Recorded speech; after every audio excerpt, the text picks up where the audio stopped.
Hello and a very warm welcome to you all.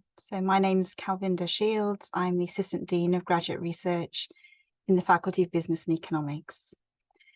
Just a quick overview of what tonight's about, and let me say up front, if at any time you have any questions, please do ask them by putting them in the chat. We'll start by an overview of our doctoral programs. They are quite unique in Australia, and we'll cover some important information about the program structure, the scholarships, and why you might want to do your PhD with us at the University of Melbourne. And then we will have a panel where I'll be joined by the Graduate Research Co-Director of the doctoral program in Management Marketing and 3 of our current PhD students.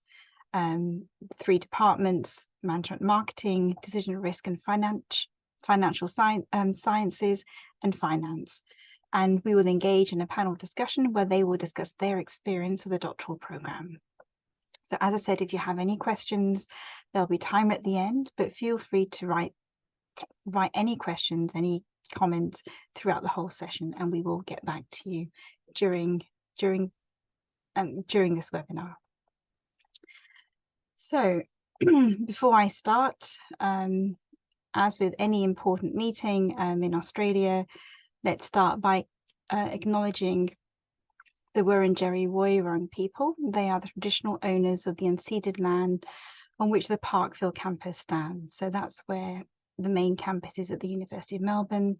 We take a moment to pay respect to their elders, past and present, and including all Aboriginal and Torres Strait Islander people who may be with us here today. So very, very warm, heartfelt welcome. So why would you want to do a PhD?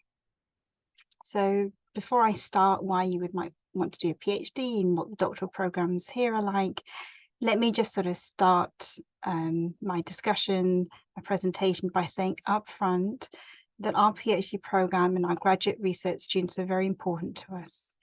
We invest in them in order to support them to be both impactful global research leaders, but also for them to be the best of themselves. So we genuinely care about quality education, as well as promoting a healthy, positive culture and community. So why would you want to do a PhD in the first place? So if you'd like to have a career in academia, then you will require a PhD. But you may not want to go for a career in academia, but it is increasingly the case that other career paths involving some level of research skills are also requiring a PhD nowadays. So this is particularly important for positions in government, especially if you want to progress into leadership positions, as well as research consultancy bodies.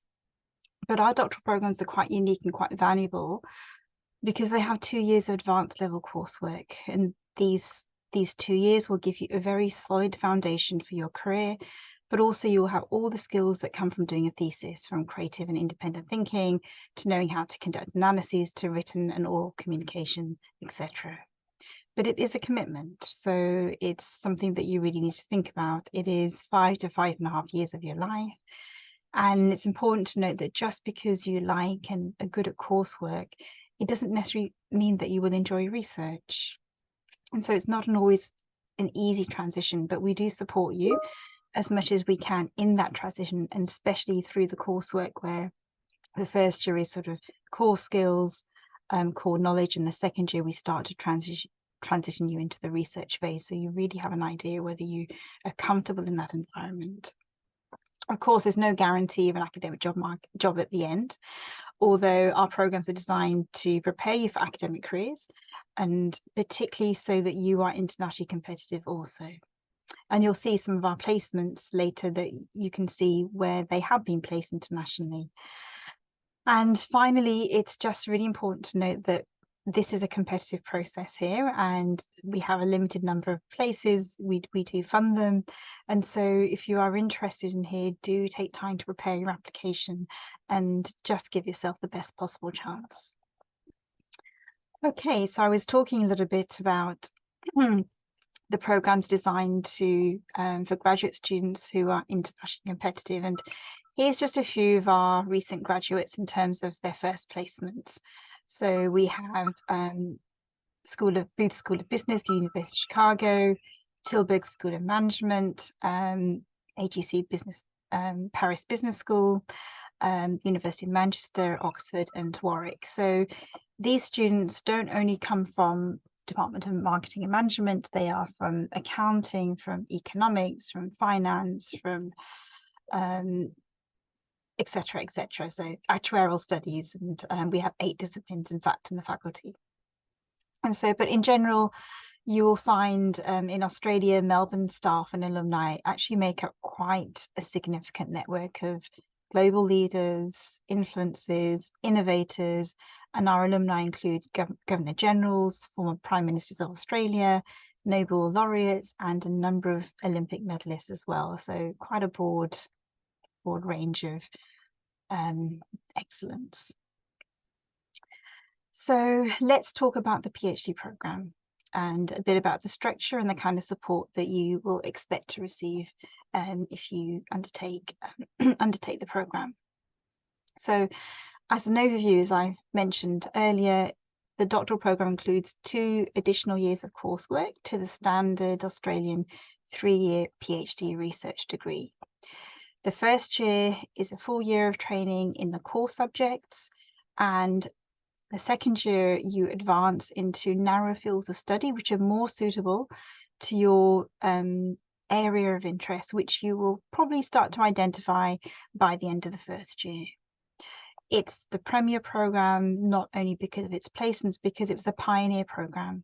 All programs in the faculty, they were the first in Australia to go with a 5-year to 6-year program. And so we've had a lot of time to really refine what excellence looks like. So the structure 2+3, at the end, you will earn both a master's degree and a PhD. And there's a hurdle requirement at the end of year 1 coursework to year 2, and then year 2 to the actual research doctoral phase. So what kind of support do you receive once you're here? So from 2024, so next year onwards, our stipends are competitive Australia-wide, where you will get $37,000 per year and waived tuition fees for up to 5.5 years. So every student who's made an offer of a place, they will also receive a stipend as well, or it is competitive. Every application is competitive. Other support is that if you are overseas, then you will be given a relocation allowance from around up to $3,000. If you are interstate, then you will receive $2,000. Top-up funding. So once you are confirmed in your research phase of your degree, there's an enhancement grant of the amount $15,000, and that's available for travel, for research, for experiments and conferences, and etc., and any research-related requirements that you might have. We also have a faculty traveling scholarship scheme, which runs twice a year, and up to $2,000 available is available, and matching funding is paid by the department as well. So this is for overseas travel, domestic travel, and that's to really support your research experience and your networking experience, not only domestically but also internationally. So that's pretty important to us. And of course, you are provided with an office, a workstation, computer support, etc. And we also have an amazing FBE PhD Student Society. So this is across the faculty. So we have many departments. So this really is an opportunity for all the students across departments to come together and engage in academic activities, fun activities, social activities, networking activities. And you also have your own common room space as well, which is actually in a beautiful building.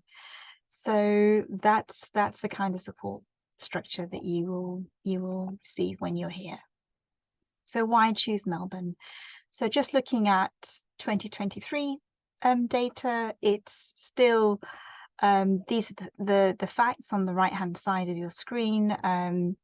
It has amazing food, has incredible festivals that all come to Melbourne, sporting events. So you would know Grand Prix, tennis, and footy, etc., etc. It's known as the culture capital of Australia, and it really has the best transport system as well. So in the city, we're not too far from the city. Transport is free, and around the city, it's actually really, really reasonable. There's a great tram structure that goes across Melbourne. So let's have a look at a video, and you can get a snapshot visually of what Melbourne's like.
Thank you for that video. So that is really only the beginning, and they were all snapshots of the University of Melbourne Central Campus and all the buildings that you would recognise around where we are located, at the heart of the campus. So that's almost enough from me. Let's hear from others and their experiences about the programme. So I'm going to invite 4 people to come onto a panel. So first of all, let me invite Andrew Yu, who's an associate professor and the co-director of the PhD programme for the Department of Marketing and Management at the University of Melbourne. Andrew received his doctorate in organisational behaviour and human resource management from the Eli Broad Graduate School of Management at the Michigan State University. His research focuses on understanding the psychology of how people interact at work to inform leaders and decision makers within organizations about creating effective, collaborative, and sustainable workplaces. So welcome, Andrew. Thank you for coming. Kane. So Kane Coe is an associate lecturer and final year PhD candidate at the Department of Management and Marketing. His main interests revolve around content monetization on live streaming platforms, while his methods research interests are around marketing science, time series modeling, machine learning, etc. He's also won a few significant awards and research grants. Welcome, Kane, and thanks for coming tonight. Michelle Lee. Michelle is a 4th year PhD student in Decision Risk and Financial Sciences at the Centre for Brain, Mind and Markets, which is a centre located in the Department of Finance. Her research interests are in experimental and behavioural finance, with a particular focus on the complexity of financial decision-making in credit cards and insurance products. So welcome, Michelle, and thank you so much for coming tonight. And finally, Yu-Yang Zhang. Yu-Yang is a 5th year PhD student in the Department of Finance.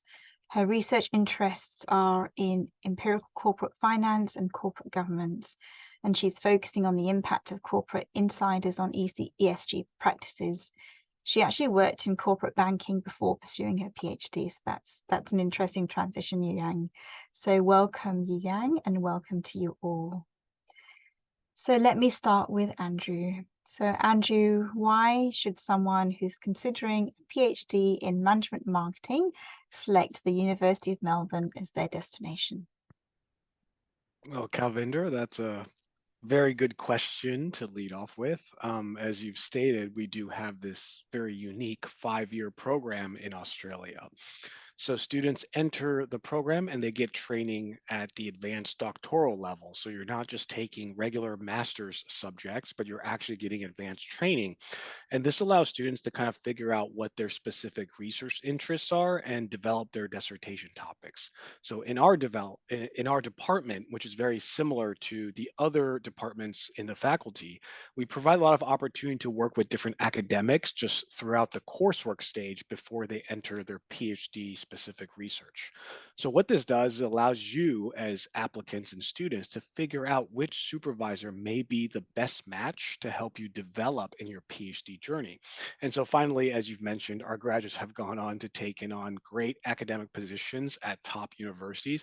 But our recent alumni event in our department has also shown that our graduates have went out to industry to become CEOs and leading leaders in the industry around Melbourne and Australia as well. So that about covers it from my end here, Calvinder. Maybe you have more to add.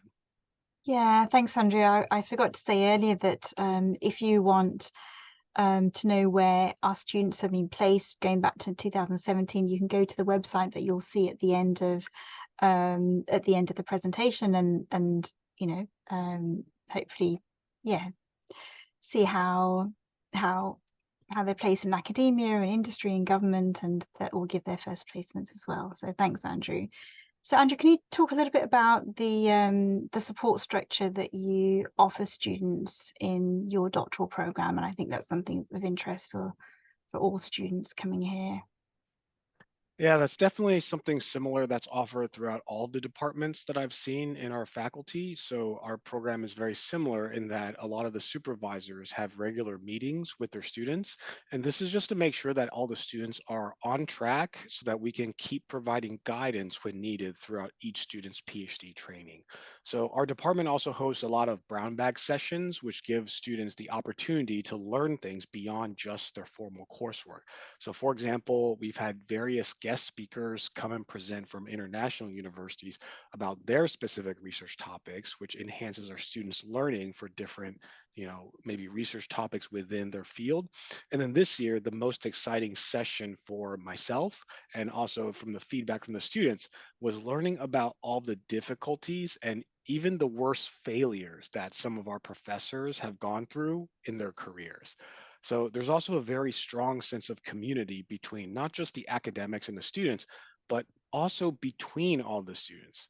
So PhD, from all of our experiences, is a very long journey. And the social support that you're going to get from each other is going to be very important, not just during the doctoral program, but also when you launch into your career. So this is actually one of the specific research topics that one of my PhD students is working with me on. That's fantastic, Andrew. And I think you highlight, a couple of things, that it's not a straight road and everybody fails. And it's like how you then, change or pivot or make use of support structures, but also the support structures, it's your colleagues and your peers and the faculty as well. And you have to, whilst your PhD is a singular journey, it's actually part of a community as well. So thank you for that. So Kane, let me start with you. Why did you want to undertake a PhD, and why did you choose Melbourne? Okay, so undertaking anything is a choice, and choices happen through motivations. And I was internally and externally motivated for this program. Internally, I would say I am a logical and curious person, and with so much misinformation and misunderstanding out there, research helps to create a better world by providing some clarity. Pursuing something that aligns with who I am while doing some sort of social good was a no-brainer for me. Externally, well, no matter who you are or what you do, the future is always uncertain, especially for us university students. Money, career, happiness are three primary concerns that the PhD program catered to. We get a stipend, insurance, no school fees. The career path is mostly straightforward. And as for why I chose Melbourne, I would say that Melbourne chose me rather than me choosing it. I've been here for the last 6 years, and I've done both my undergrad and my master's at the University of Melbourne and fell in love with it in my first semester here. So I would say that I do like it quite a bit, otherwise I wouldn't have been here for so long. So for context, I'm originally from Singapore, and even though life is pretty good there in terms of culture and things like that, it didn't really quite fit me, and I took the opportunity to come all the way to Melbourne.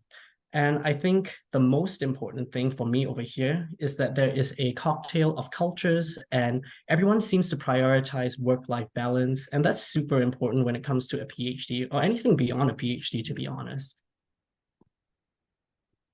And that's fantastic. You just mentioned something really important, work-life balance. And this is something that we talk about, throughout from my initial orientation to our end of year event. We always have a well-being session, and we really, if we are not well physically, mentally, then emotionally, then we actually don't work very well. So that's a very useful, important point. I'm going to ask the same question to Michelle and then Yu Yang, but maybe start with Michelle first. And thank you for the questions coming through. I will certainly get to them, but let's just hear a bit about from Michelle and Yu Yang. Why did you want to undertake a PhD and why did you choose Melbourne? So Michelle first. Yeah, so I chose to do a PhD because I was very interested in looking at how people make decisions. And I guess I wasn't very satisfied in how the industry was doing research in general. And I wanted to learn a more controlled and systematic way of collecting data and analyzing data. And that's why I decided to do a PhD, because that's where you really hone your research skills and learn different methodologies to do the research and answer the questions that you're really passionate about. And so my research interest is in behavioral finance or experimental finance. And so I love running behavioral experiments here. And it's great that we have an amazing experimental lab facility here that allows you to run individual, group, and even eye tracking experiments. So I have a lot of projects that involves eye tracking, and I really enjoyed that. And I think that was probably why I decided to do my research at the University of Melbourne as well, that there's these facilities and resources available for me to use and do my research in. Yeah. Michelle, that's amazing. I think doing further education, doctoral education, it sort of teaches you how to think, and your research is actually understanding how others think as well. And every time I hear yeah, about a tracking system, it's world-class technology, and the fact that you can use it in your doctoral program, that's incredible. So yeah, I really enjoyed it. Yu Yang, why did you want to undertake a PhD and why Melbourne? Yeah, first of all, thank you for having me today. So after completing my Master of Finance degree, which was also at Melbourne University, as Kavenda mentioned, that I actually worked in a commercial bank. I was a relationship manager in corporate banking.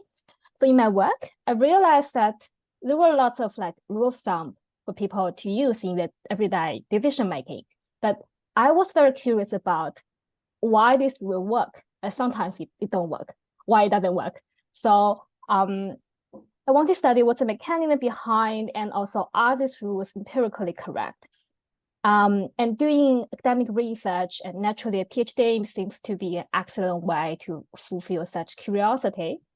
In terms of the job, I remember at the PhD interview, the faculty member was very clear that this is a big time commitment. You have to quit your current job, and there was uncertainty apparently. But I know that PhD can provide me with opportunities that I wouldn't otherwise have. So it definitely opened the door to academia job. But in the industry, there are also many other positions from traders to economic consulting or maybe data scientists that would value the skills and the training, the knowledge that you develop in the PhD. So that's why I think doing a PhD was beneficial to me. And personally, I found myself enjoy doing analysis and working with data. So I think it will also fit me. So it's beneficial and fit me. Then why not? Great. Yeah. Thank you. That's amazing. Great. Yeah.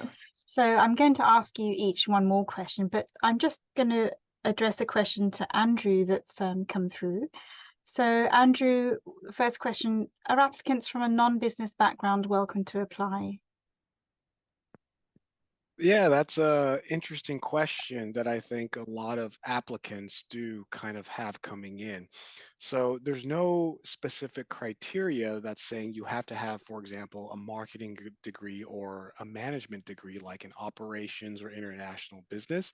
But I think for a lot of applicants that come from different academic backgrounds, it's important to kind of tell the committee during the interview process, what is it that made you interested in researching this particular direction? For example, marketing, if you don't have a marketing background.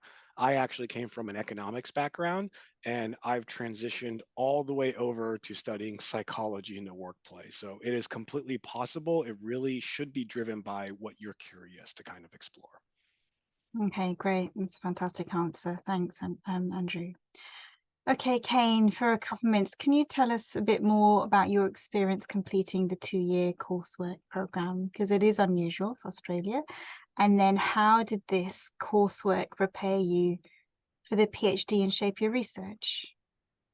All right, so unusual, but highly beneficial. So personally, I really enjoyed my 2 years of coursework, despite having to maintain a first-class honors average, which is required of all PhD students. So even though it's called coursework, this time is really spent figuring out what you love enough to research, because it's so important to research something that you're actually genuinely interested about. And for me, that was gaming and live streaming. And I currently examine that in my PhD. But I didn't know that I wanted to study these things at the very start. I only figured it out at the end of the 2 years. So I definitely needed that time to figure things out. In fact, I had a lot of PhD ideas and thesis ideas that I wrote down in my notes. So if you do get accepted into the program, you should try and do that as well. So also in the master's, you have a major research component called special topics. It's basically a subject where you can research anything that your heart desires. And it was through these that I got to work closely with my principal supervisor and some other co-authors. And thankfully, one of these projects actually ended up winning an international award. So I guess to summarize it really, really simply, I like to think of the entire 5-year program as a piece of steak, and you marinate it for the first 2 years and you cook it for the last 3 years. Thanks, Kane. I'm a vegan, so I'm not going to appreciate that analogy, but anyway, I can hear what you're saying. I think, that second year is really valuable, isn't it? So you can actually get to work with a supervisor and figure out your research interest before even entering the doctoral program, and then really start the ground running. Wonderful. Yeah. So, Yu Yang, can you tell me a little bit about the types of research support and facilities available to you during your PhD? Yes, certainly. So one reason that I choose Melbourne is because it provides lots of support, financially, but also non-financially. So in terms of financial support, as Kevin has already introduced, we have a generous financial support scheme, which is very important because you don't want to be distracted by other commitments when you want to maximize your research time. In terms of travel, because lots of conferences are held overseas, and Australia is far away from everywhere, so travel can be expensive. But thankfully, FBE has been very supportive in providing funding for like overseas travel for conference, or if you need to do field work. Personally, I just came back from Chicago 2 weeks ago, attending a huge international conference, and I will be going to United States again in January next year again for another conference. So FBE covered all the steps. That makes the whole planning things much easier. That's in terms of the financial support, and in terms of the non-financial aspect. I think Andrew already mentioned that we have lots of seminars in every department, which is really useful because you got to meet those big names in your area, and they really sit down with you to talk about your research. That's really important opportunity for PhD students you wouldn't otherwise have. Yeah, and of course the faculty, I think they're super supportive. And one thing I love the most about my program is that we have a very nice community within the PhD cohort. these are the people you're going to spend your at least 5 years with, and likely they will become your co-author, which you kind of establish like a lifelong work relationship with them. So I think having this structure and having this PhD cohort is really one of, I know lots of other universities doesn't have this kind of structure, so it's harder to build a community, but I know in Melbourne you can have this, and yeah, that's really fantastic. Yeah, I think you said something important, that your cohort and people above and below you, they are going to travel through your life with you, really. And, yeah, absolutely. Yeah, So I Michelle, heard actually, sorry, I was interrupting. no, But I just want to say, people saying a co-author relationship between you and your co-author can be longer than a marriage. So you can imagine how important this cohort is. I hadn't heard that one before, but I can see. Before I come to you, Michelle, I just have another question for Andrew just coming through. Andrew, can you tell us a bit more about the minimum requirement for this program? Are they strict or flexible? Yeah, so aside from just the minimum academic transcripts, I think a lot of questions that I've received as the program director is, what does it take to get into the program itself? So all of these past academic achievements, once again, I actually research HR topics, so this is something that we study, right? So past performance isn't a good predictor of future performance, but it gives us a signal of your potential aptitude. And so everything from your grades to your potential GMAT scores, if those are required for your given circumstances, or even just the potential research related things that you've done, whether you've worked as research assistant or you've actually published, papers at small conferences, those are all indicators that you're on the right track for thinking about research.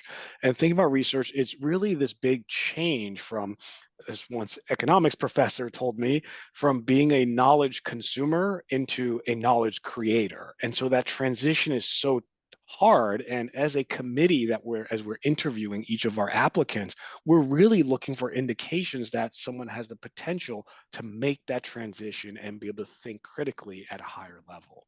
So does that kind of cover some of the points there, Kalvinder? Yeah, I hope so. And if they don't, then maybe someone can ask the question again. But I think it could be research outputs that you've already engaged in, or some kind of RA work, or maybe your honours thesis was published or something like that. So that can be part of your really boosting your scholarship score, really. So, and just to add to that, I know a lot of programs may have minimum GMAT GRE scores. That is explicitly not on our website. We do look at the GRE GMAT scores. So obviously, if you're scoring like 200s, that's a little bit extreme here, to say the least. But within a certain range, it's all kind of open to consideration. So we're really looking at holistics for the candidate, not just, look, are you past this certain score? Okay, so hopefully that clarifies a little bit for other things besides just the GPA. Yeah, and then once you have submitted your application, there's an interview process, there's a selection process, then an interview process. And so, and that's a time where you decide whether this is the department, the faculty that you want to be placed in, and both sides as well, really. So it is, by the time we take you and you come, you're pretty sure that, oh yeah, this is a place that I want to come. Can I slightly add on to that?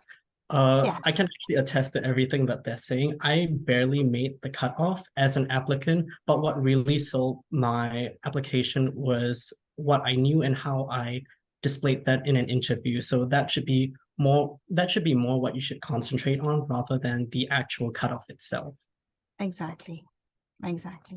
Great. Michelle, just in case you thought you got away,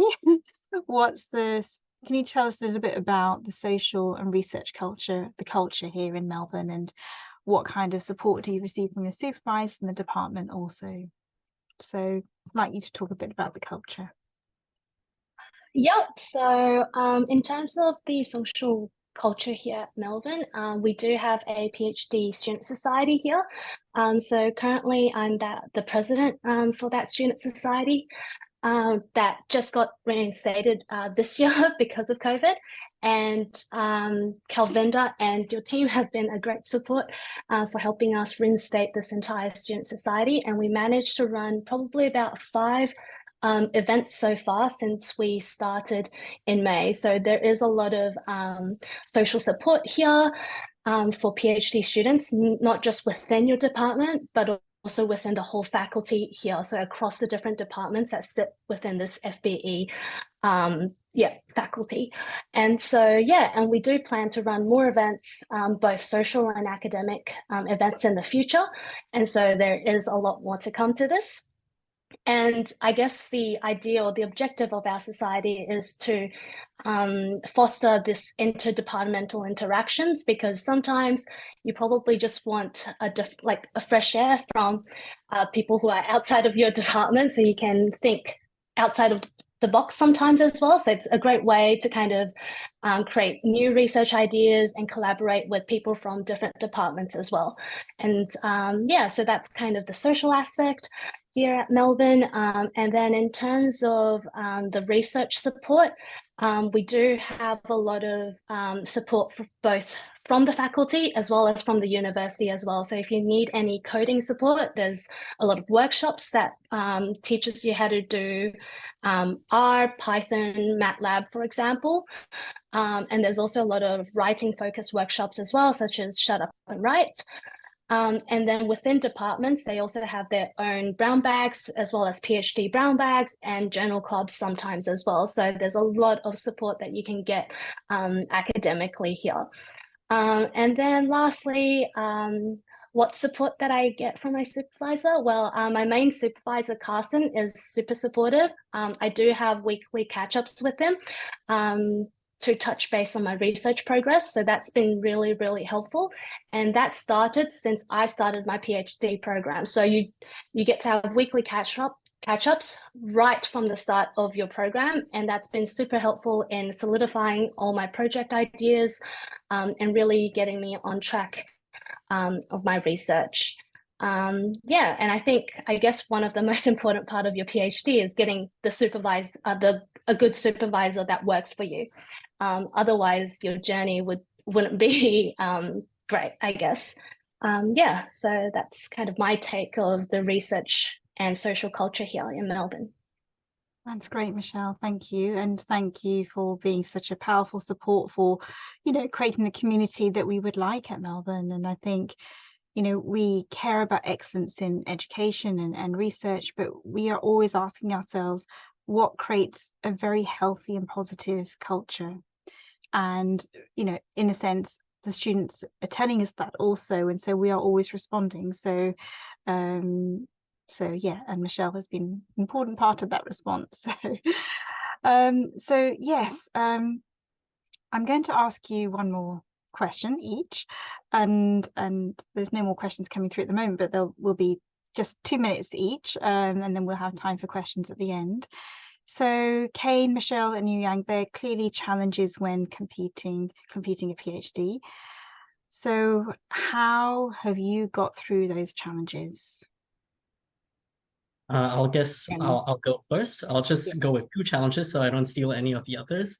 So the first obstacle is that for any long-term journey, especially a 5-year one, procrastination is very likely to happen.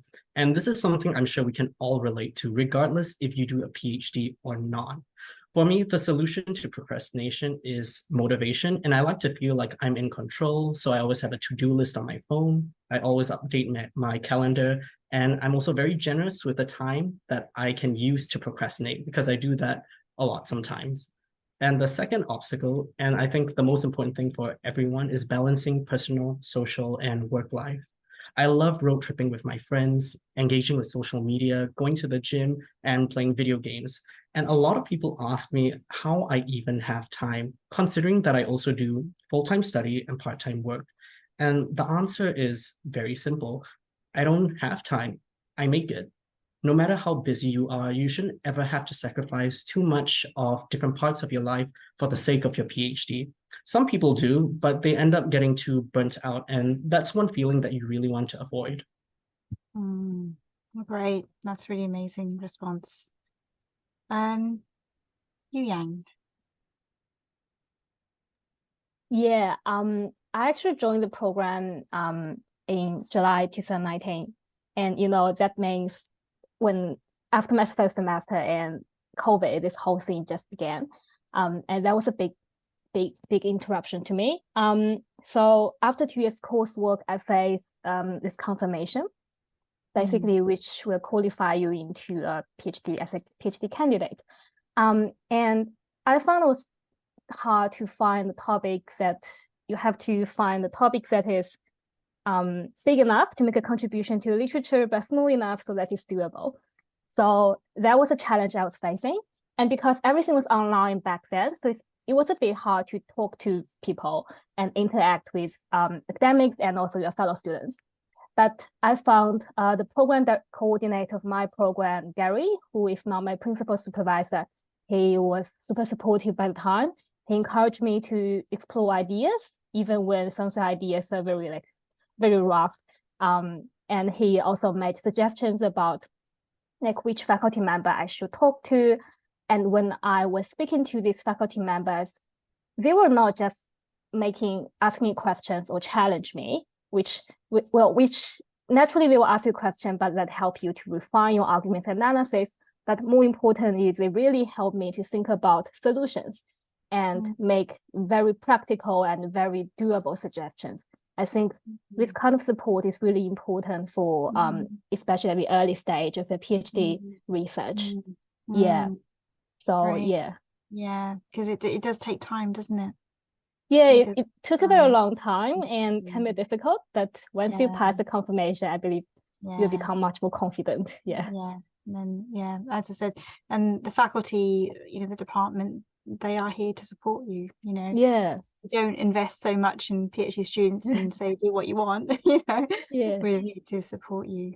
Great. Yeah. Thanks, Yang. And Michelle, what's a couple of the challenges and how did you get through the challenges? So I guess I'll add to Kane and Yu Young's point. So I think my biggest struggle was staying motivated, actually. So the PhD is quite a personal and lonely journey sometimes because you're doing your own research project and no one is really there with you this whole time. And so staying motivated and holding yourself accountable is very important. And I think that's quite challenging sometimes, especially when your research doesn't go as planned. There's failures in your data collection, for example, or your papers being rejected. It's just hard to stay motivated sometimes. But I think having a resilient mindset is very important here. At the end of the day, it's sort of like a mental game. And also, here's another analogy. A PhD is more like a marathon rather than a sprint. You have to keep working on it. You can't really procrastinate the whole way and leave it last minute and make that a sprint. It doesn't happen that way. Having a resilient mindset and really focus on both your mental and physical health is just really important here.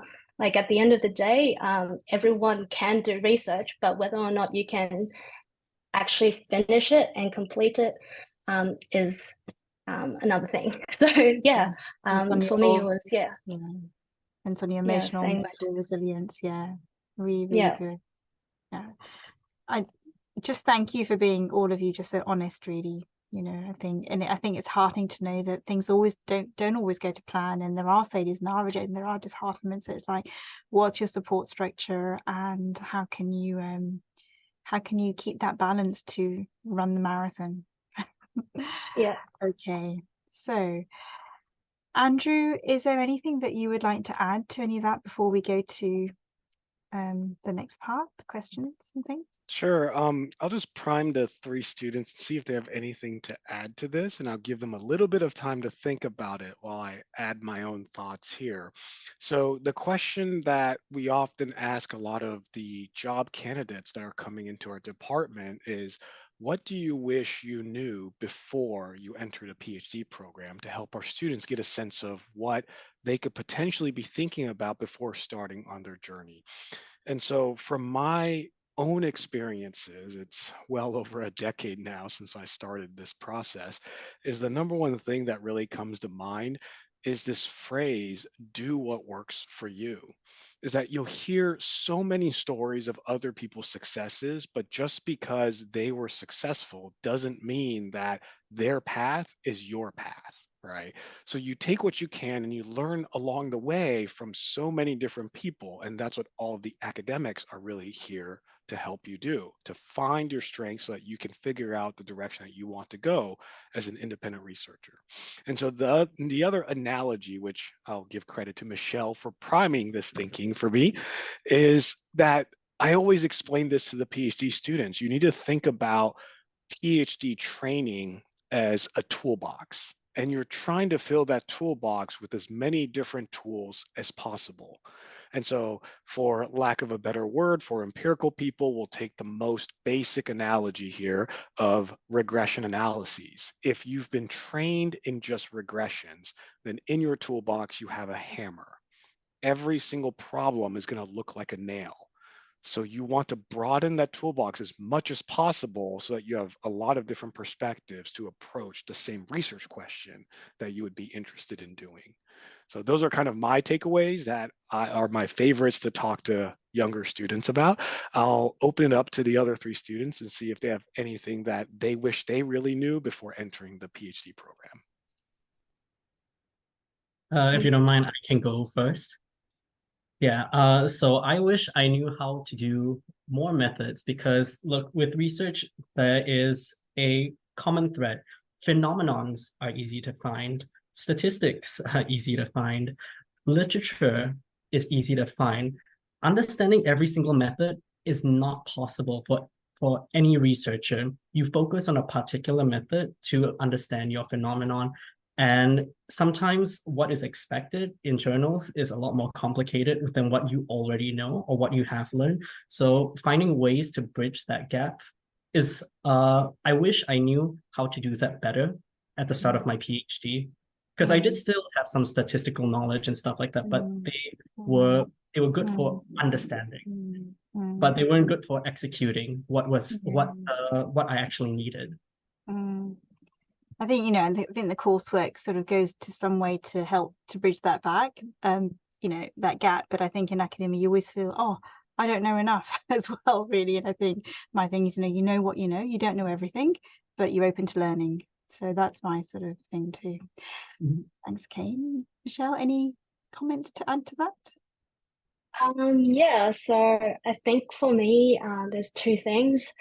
Don't be a perfectionist. Don't try and make everything work don't make everything work perfectly. It's not going to happen. You don't have the time or the effort to do that. There's a lot more important things to focus on. And also don't afraid to ask for help and let go of your ego, because once you're doing a PhD, people around you are going to be experts in their field. So they definitely know a lot more than you. So don't try and, I don't know, solve a minuscule problem all by yourself when you can get that fixed in, I don't know, 10 seconds, for example. Yes, I think, yeah, those are the 2. Brilliant. Both are just brilliant. For me. Yeah, absolutely. You know, let go of that ego. And I think for me, whenever I sort of do the research training, it's like, you know, you are not your PhD. You're the one who does your PhD. So here's your PhD and here is you. And so if someone criticizes your PhD, it's a learning thing. They're not criticizing you. So for me, that gap has always been really important. But yeah, don't be perfectionist. Brilliant. Yu Yang, what are your top tips? First of all, I definitely agree to Michelle that perfect is the enemy of good. Yeah, I think that's important to keep in mind, because I guess every PhD candidate sort of gets good grades back in their old days and tend to be want to achieve perfection, but you know, every paper it can't be perfect. And the other thing I think is important is to get prepared early, get prepared to think about what you want to work on. Start with small project, even when it's not so exciting, but it's good to start with projects. And also know how to play the game, because ultimately the program and also your PhD are meant to give you a job at the end. So know how to find a job, what you need, how many papers you need, how many publications you need, what kind of skills you need. these are super important because 5 years looks long, but considering the amount of tasks we need to complete, it's definitely not long. But thankfully, all the faculty members, they have lots of knowledge about this, and they can guide you through, like, get you prepared for the job market. Yeah, and I think just echoing what you've been saying is, Michelle, don't be afraid to ask for help. What a great advice. So thank you all very much. And so we're coming to the end of our presentation now, but I think, I think what I would like to say is that, I hope everybody listening and viewing this can actually see how invested and how passionate everybody is about the program and the culture and supporting and creating a quality education and quality experience, really, where we focus on the whole of you. And I hope that passion and that, enthusiasm and that sort of, our experiences sort of come through. Great. So I will almost end by, if you would like this detail slide. So if you would like to apply, this is the QR code and this is the website. So I'll just leave it here for a second. So, and here, if you go onto this website, you will see this, and you have an idea of the graduate research degrees. We have 8 disciplines, information about scholarships. I've already spoken about that. Information on, some experiences and visuals of our videos of our past students as well, just to sort of hear their voices, and just a recent webinar on our doctoral program as well. So lots of resources there, but this is the main information site, website, if you would like to apply. So yes, we are open. We have a few minutes now. We're almost finished. If you have any questions, now's a good time. Otherwise, if there are many questions which have been typically asked, and if you go to this website, there are frequently asked questions if you don't have anything right now, but you want to come back at a later time. But also, if you have any questions that are not on here that you still have, then feel free, please do, to email this email address, and we will get back to you as soon as possible. So have a look on this first. If it's not there, whatever you want, then email this address and we will definitely get back to you. Okay, so are there any questions in the background from anybody? So Simon, is there anything?